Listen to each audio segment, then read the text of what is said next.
What's up, Butter? Tell everybody how you feeling. Oh, yeah? Hey! Oh, you see right there, little face? Oh my god, we're back again. Ooh, ooh, don't copyright me. What's up? Come a little closer. Can I see you? Let's see. Then you can't see me. Oh my god, that would be ideal to have you in the corner. What's up, everybody? Ham here. This is Little Butter. You've seen her in some of my videos. She's my 9-year-old French Bulldog. So I'm going to give you a little information about owning a French Bulldog, if it's something that you've been interested in, or a breed that you've been inquiring about or interested in. So when I first got her 9 years ago, I was looking online and I only saw a couple of breeders. Now, a purebred dog, if you're going for something purebred, I suggest going to a breeder. Rescue is a great way to go for, any kind of dog. But if your goal is to, like my dream, my whole life since I was a little kid, it was to have a bulldog, right? Like an English wrinkly bulldog. And then I had a friend who kind of was like turned me on to this kind of dog, almost like before they got like super famous and they're everywhere now. And they're actually great family dogs, and I'll explain. I'll tell you why. They're also a pain in the butts, but so I did a lot of research and I found a really good breeder, but they were in Pennsylvania, right? So I called this woman and she got back to me fairly quickly, and literally we had like a half-hour conversation on the phone where in fact she was interviewing me to see if I was a good candidate to own one of her dogs. I just wanted a companion. I'm personally I'm a dog lover, but when you're choosing a dog, you need to choose the temperament, the amount of activity that they're going to need, based around your lifestyle and what you think you're capable of. So if you're a really active person, you like to go hiking, you'd want a more active dog. If you're someone who just sits around and is lazy and is kind of like a bulldog anyway, who kind of wants a cat but likes dogs better and likes little cute little smushy wrinkly faces, yeah, that's right. Pig, I call her the pig alien. That's the best way to describe these dogs. They're like pig alien blends. Anyway, you want to pick the temperament, the size. If you have kids, do you want a guard dog? Do you want a hound dog? Hound dogs are adorable, but they are going to bark at every little thing. So if you don't like a dog that barks, if you want a dog that barks, because you want protection in the house. Big dog, small dog, the look of the dog, and something that's going to fit your personality, right? So I know, especially when I first got her, I had a full-time 9-to-5 kind of job, so I knew, but the people in my house, our work schedule was staggered, so the dog was never really home alone for more than maybe 4 hours during the day, which is, fine. Hey, also something I forgot to mention, I'm just adding on this, they can be very stubborn. You need to be very consistent with your discipline and with your training with them, or you might have a hard time. They will just do what they want. Not to say that they get too mischievous into things, but they'll pretend like they're not listening when they're listening. So just as consistency is important for them to listen to discipline, and trying to teach them things when they're younger is important too. Sorry, I had to deal with something. So you always want to pick a companion for you: cat, dog, bird, hamster, lobster, whatever you're going to keep at your house. Exactly. So, so yes, I called this breeder. I was on the phone for half an hour. She interviewed me. I realized, she explained to me that I was saying how I was kind of interested in English bulldogs. She explained to me why Frenchies were, easier to maintain. Their health isn't as bad, and what they're all about, right? So, for instance, French bulldogs, they don't bark a lot. Sometimes they'll bark, here and there. All dogs bark sometimes. Especially after I had my kid, they became more of a guard dog. Meanwhile, this dog chases butterflies, no joke, and bunny rabbits, and stops halfway. She'll try to catch bugs. And we have a raspberry bush on the side of our house, and she'll literally try to they eat everything, put it that way. If there is, they will literally eat till they throw up, and then re-eat it again. Crazy, gross, I know. Really turning you on to the breed, right? But everyone's a little bit different.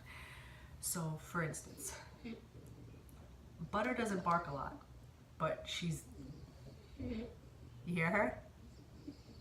She's snoring and she's awake, right? They sleep about 18 hours a day, and that's normal. I mean, you can get them up, especially when they're younger, they're more active and they can get a little bit wild. Like they'll have these spurts of energy, like, and then they'll go back to sleep. They don't bite, they're not aggressive. They are a bully breed. So bully breeds have smushed in faces, which means they're smelling. Like dogs have really keen senses of smell. These type of dogs with flat faces don't have the best sense of smell. So how does a dog say hello? They sniff each other's butts. These dogs don't know how to do that. They'll like run up to your face and bully into you, and other dogs take that as like, what the? So other dogs may not jive with that really well, and like it may cause like, you know, friction. They're not trying to do anything wrong, they're just dum-dums.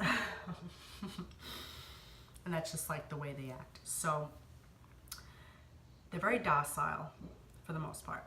They do have their little spurts of energy, but they snore like old men at night. They're very loud when it comes to that. Like if you don't like someone who snores, like you will have to lock them in another room.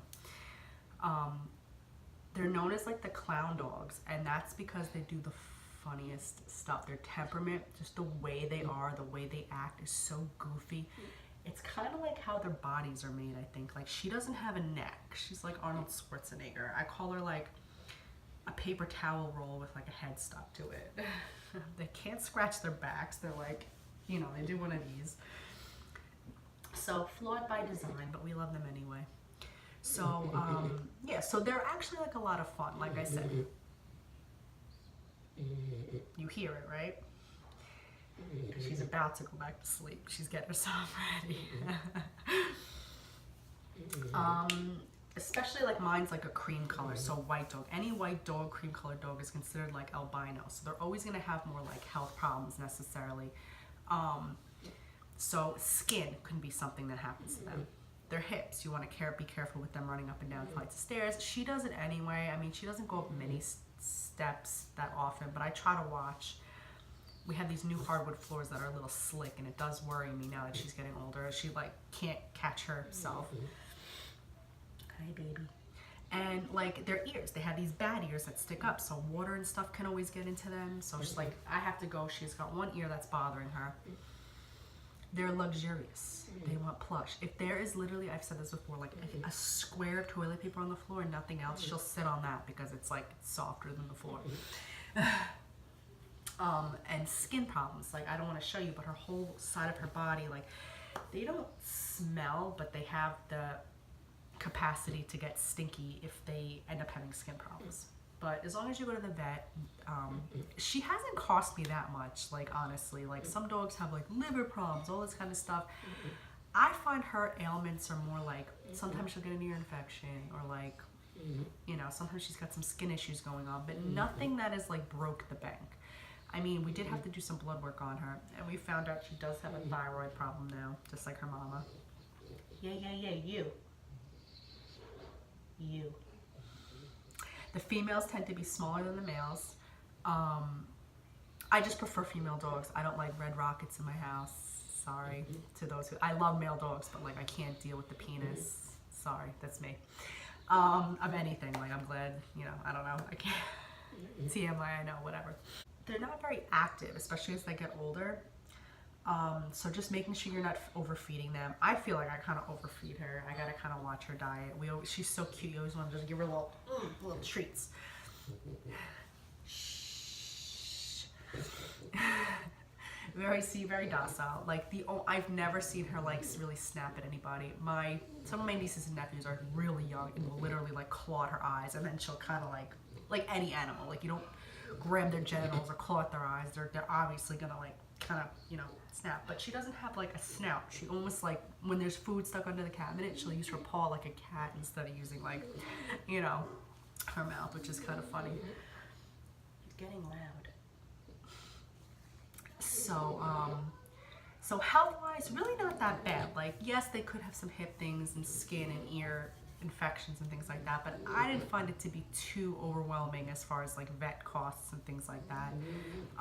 Great family dogs because they're really like docile. But when someone comes into your house, they will, almost like a Boston Terrier, like, whoo, fly off the handle for like the first 20 minutes, like a crazy person that you just like, you know, snorted some crack, and then they're like fine.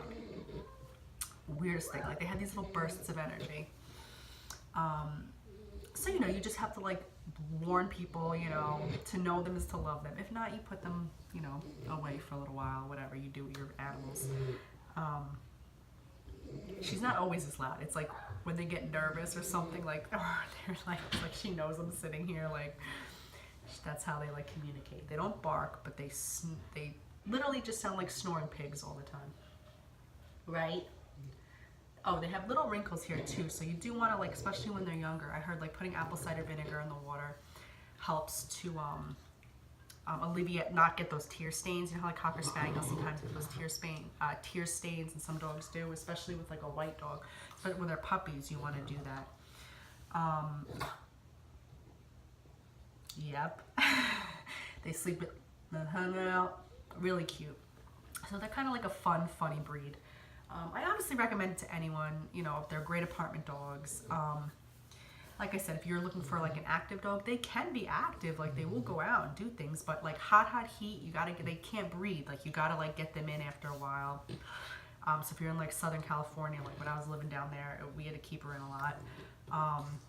Cold weather, like too much extreme one way or the other, it's like hard for them. So they're basically like a little bougie, but they're really sweet and lovable and just snuggly. Like they'll just snuggle on the couch with you. She's been a little stinky lately, so we don't really let her on the couch anymore, but yeah, I know. The vet loves her. They're very friendly. Like I take her to the vet, she loves it. Everyone's friends with her. She's like Miss Class President. But yeah, so there's really not too many negative. Like I said, the loud snoring, you know, I literally hear rumbling through the floor. It depends. Can have some skin, ear issues, but as far as temperament, like this is the only dog for me, really. Like I love dogs. I will snuggle any dog, any, like, you know. But as far as like owning a dog, I know that I'm not the kind of person that's gonna go for like a 5-mile jog with my dog. Like I'm fat and lazy, so like, yeah, exactly. They're not always making this sound, but like I feel like she reacts to what's going on. So like, yeah, I know. Yeah, so just like yearly vet visits, you know, just kind of watch them. If they're getting like a little bit too docile, like a little bit too sleepy, like, you know, maybe go get them checked out. I kind of feed her like a grain-free diet. That's what the vet recommended. But now vets are saying like, that's what the breeder recommended. But now vets are saying, oh, they can have heart problems if you're feeding them gluten-free, you know, with these small dogs. But you have to worry about that. They can have skin problems. So you want to like listen to your breeder. Like find a good breeder. Like go visit the dog. Don't like get it shipped to you. Like go there, pick the one you want. Like have a good relationship with your breeder. Any dog you get. Or if you're adopting, just like, if you're just adopting any dog, you don't really care, you know, God bless you. That's probably going to be one of my next routes I take. But, yeah, Miss Thang. So, yeah, I don't know what else to say, but I highly recommend this breed. They are kind of expensive. They run, some people overcharge at like $3,500. I got her for $2,500. You can get them for like, no, $2,000. Did I get her? I think I got her for $2,000, but they run anywhere from $2,000 to $3,500. So like I got her 9 years ago too. So some people will try to jack the price up, you know. If you're looking for a purebred, just make sure you're going to like a really reputable breeder. People will just like breed shit with anything, you know. If you're not looking for purebred, then just, you know, that's your answer. Get whatever you want. But yeah, I guess that's it. I don't want this video to go too long. I don't know if I've said enough, but Butter, oh, you're getting fat. She was about 17 pounds. Now she's about freaking 24 or something. Gained a lot of weight. Males can get up to 32 pounds. She was 17 pounds her whole life. She's recently put on some chunky weight because of her thyroid problem. Mommy, you know. Look, Ham. You're a ham. All right. Bye, guys. Love you. Happy, healthy Butter. Oh, this face. I can't even handle it. Yeah. Oh. Sniff it out. Bye.